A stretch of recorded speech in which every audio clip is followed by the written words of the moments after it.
पण थोडंसं 2014 नंतर जी राजकीय स्थित्यंतर महाराष्ट्रात घडली, थोडं मंगलप्रभात लोढाने त्याच्याकडे सुद्धा पाठीमागं वळून बघितलं पाहिजे.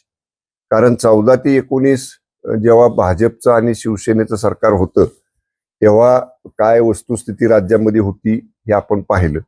पण 19 नंतर जेव्हा महाविकास आघाडी झाली आणि ती झाल्यानंतर भाजप विरोधामध्ये बसली आणि उद्धव ठाकरे साहेबांनी राष्ट्रवादी काँग्रेस आणि काँग्रेस बरोबर महाविकास आघाडी करून सरकार केलं.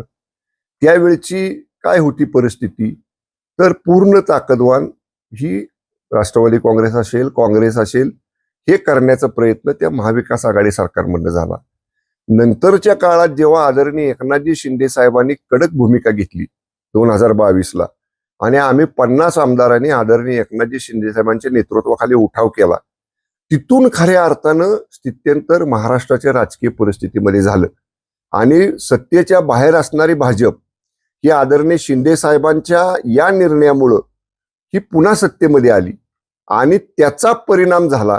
मला मंगलप्रभात लोढा साहेबांनी एक सांगायचे की तुम्ही म्हणताय ती वस्तुस्थिती आहे, 14 पर्यंत भाजप एवढी ताकदवान नव्हती, पण 22ला आदरणीय शिंदे साहेबांनी जी भूमिका घेतली त्या भूमिकेमुळे भाजप सत्तेमध्ये आलं, भाजपला सत्तेमध्ये चांगला वाटा मिळाला आणि शिवसेना आणि भाजप ही पूर्वीची असणारी युती आदरणीय शिंदे साहेबांनी परत भक्कम केली, परत पुनर्जीवित केली आणि एवढ्या मोठ्या प्रमाणात महायुतीला यश मिळायला आणि भाजप ताकदवान व्हायला निश्चितपणे कुठं ना कुठंतरी 2022ला आदरणीय शिंदे साहेबांची उठावाची भूमिका आणि त्यामुळं पुनर्जीवित झालेली भाजप शिवसेनेची होती, त्यामुळं शिवसेना भाजप सत्तेमध्ये आली.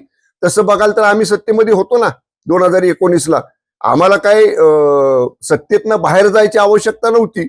बरं पुढं काय होणार आहे, बहुमत होणार आहे का नाही, आमदारकी टिकणार आहे का नाही, हे असलं काय आम्ही विचार केला नाही.